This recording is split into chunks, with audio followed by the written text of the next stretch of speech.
السلام عليكم ورحمة الله وبركاته. عالم كردن معلمي رأي لصادافي وحاد مودا إن وجود كان كحيرنا إن عالم كردن وجود كان كجودن سنة كدي مركو ويلير وشن سنة جرأة مراكانا وكود عي جود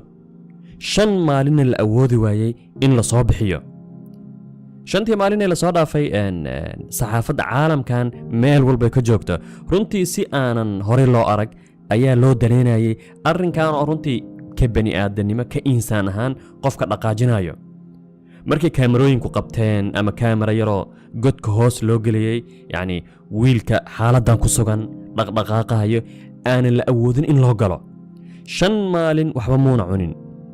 anug yar oo 5 sano jir ah arrinku wuxuu u muuqday sidii inuu yahay yani dhacdo kooni ah sida loo danaynayo iyo mashaacirta dadka kala duwan dareenka dadka caalamka uu ku abuuray wiilkaas godkaas ku dhacay يوسف طح في البئر انبياء وقع لهم هذا الشيء موسى عليه السلام رمى في اليم اداب طلقش يا المرضيه اداب ارواح كم يمشي بغى يهبط بغى يهبط بغيت يهبط لحسب هو قال لي انا نعتقه وانا جيت بالنق haddaba maxaa dhacay 5 maalin ka hor deegaan miyi waqooyiga Morocco ku yaalo Shafshaawan wiilkan yar reer miyiga qoyskooda waa reer miyi ama tuulo yar adu markay ugu badad waa tuuladaas yar laakiin dhulku waa dhul iska miyi ah wiilkan wuxuu ku socday meel aanan gurigooda ka fogeyn laakiin waxa ka qodnaa god yani ceel yar hore qadiim ah ceelku يعني ان aad ayuu u dhuuban yahay hoosna wuxuu u qodan yahay 32 mitir hadii aan dhahno tusaalahan dadka ugu dhaadheer waxay gaaraan 2 mitir yani 15 qof oo aad u dhaadheer is dul saaran meel la qayso salkeed oo aan la gali karin ayuu wiilka ku dhacay markii hore waxa la isku dayay in qof caata ah ceelka la geliyo kadibna uu wiilka soo bixiyo xarkada lagu xiriiray laakiin way suurtagal weeday godku aad ayuu u dhuuban yahay wala awoodi waay qof kale inuu galo haddaba markii kor laga soo gali waay ay suurtagal weeday in yani ama xarig ama maxay ahayd qof caate la geliyo ayaa waxa la bilaabay in dhinac laga soo qodo wiilkana taban waxa ka muuqda dhaawac waana 5 sano jir xitaa hadii xarig loo tuuro ma qabsan karo waxa lagu qasbanaaday in cagafyo badan la keeno yani mowqif 5 maalin ay wadnaha gacanta ku hayeen dadka Morocco iyo caalamka oo dhan waxa la keenay cagafyo dad badan ayaa imaaday kadibna 5 maalin habeen iyo maalin ayaa la qodayay intaasna yani kaamirada ceelka la galiyay waxay isha ku haysay wiilka oo dhaqdhaqaaqayo isku dayay inuu madaxiisa kor u qaado laakiin ay ka muuqdaan taban sidaan aragna wajigiisa dhiig ay ka muuqato xaalad yani godka markuu ku dhacay ceelkaas markuu ku dhacay oo la kulmay god waxa la qoday markii cagafyadaas la keenay yani aad u weyn laakiin arrin ayaa dhacay markii cagafyadu ay wax badan socdeen ay wax badan qodeen god aad u weyn la qoday ciidda meesha ma ahan micnaha ciid is haysato waa ciid soo dumayso arrinkeenay in qoditaanka la istaajiyo la awoodi way in la sii qodo sababtoo ah waxa ka dhalanay musiibo ka daran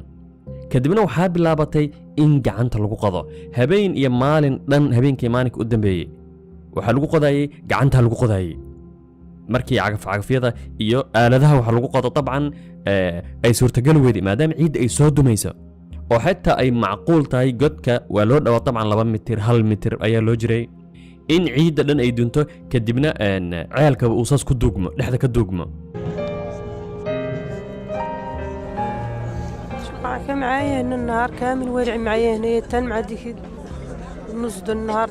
العشيه الوحده نص الزوج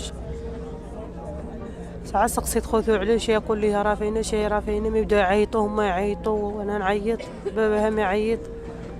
عيطوا الحنين والفوق عمامو والجيران كاملين جاو لعندي لهناك وشي يفتش ساعات قلت لهم صافي ما يمشي تا بلاصه wadnaha ayaa farta lagu hayay waxa arkayay warbaahinta kala duwan in yani si live ay u soo tabinaysay dadku ay leeyihiin maxaa u dambeeyay wiilka ma la soo helay wiilka xaaladiisa xagee maraysa labadiisa laba waalid yani taban waad qiyaas kartan xaaladda ay ku noolaan karaan canugaadi oo si yani wax ugu xun ama qaabka yani ugu xanuunka badan geerida waa geerida tartiibta يعني qof markay canugaas yar 5 sano jirka ah ay ka soo wareegato tusaalahan habeen ayaa ka soo wareegtay 2 habeen ayaad ka soo wareegatay 2 habeen ayaa ka soo wareegatay 3 habeen ayaa ka soo wareegatay يعني sideed u seexan 4 habeen 5 habeen adigoo og daqiiqad walba oo yani badbaadintiisa ay dib u dhacdo inay ka dhigantay musiibo iyo geeri طبعا labadiisa waalid xaalad aad u muruga ah oo hadal la'aan ah ayay ku sugnaayeen runtii waa mowqif adag qof walba waalid noqday uu fahmi karo yani xaaladda dadkan labadan waalid ay dareemayaan xalay saqdii dhexe ayaa hal mar takbiirta isqabsatay meesha godka yani ceelka wiilka laga soo bixinayay taasoo ka dhigan in wiilka la soo bixiyey aad ayaa loo farxay yani aad ayay dadka rajo weyn ayay qabeen wiilka inuu weli nool yahay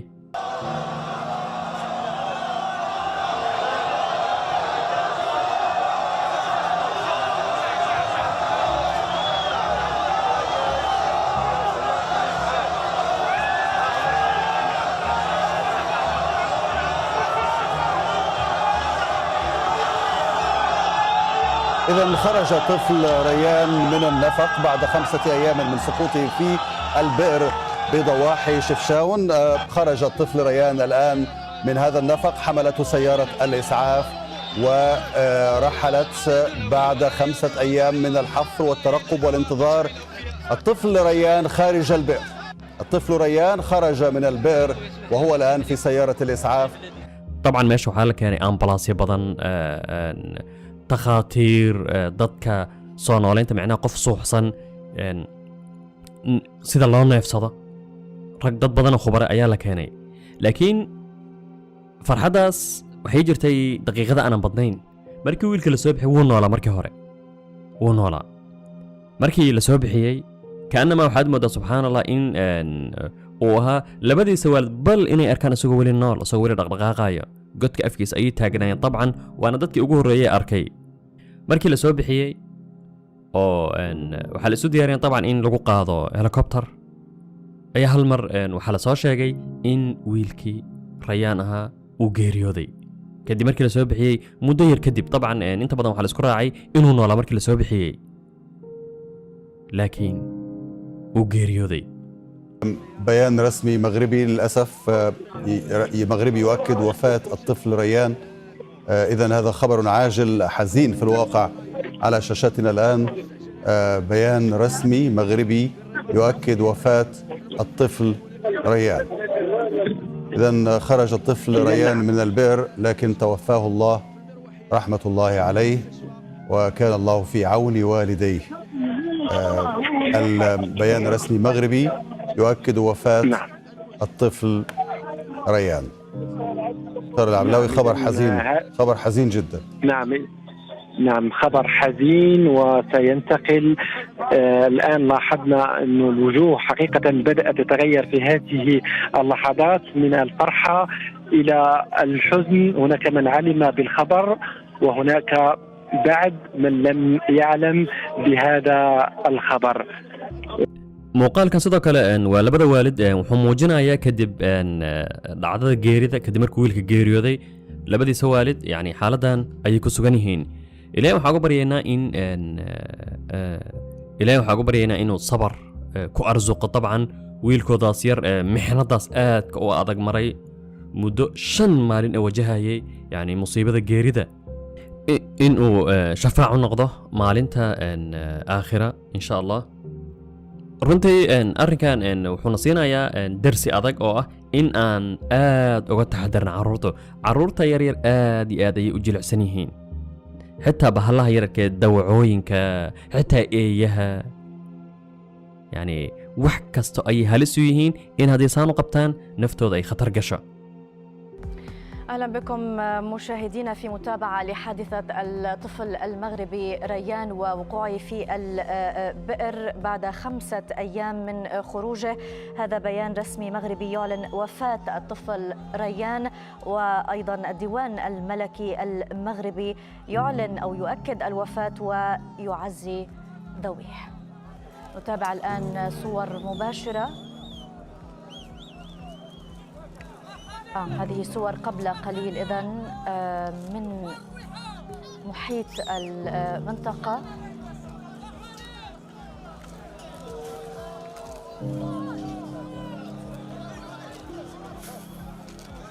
منطقة شفشاون المغربية.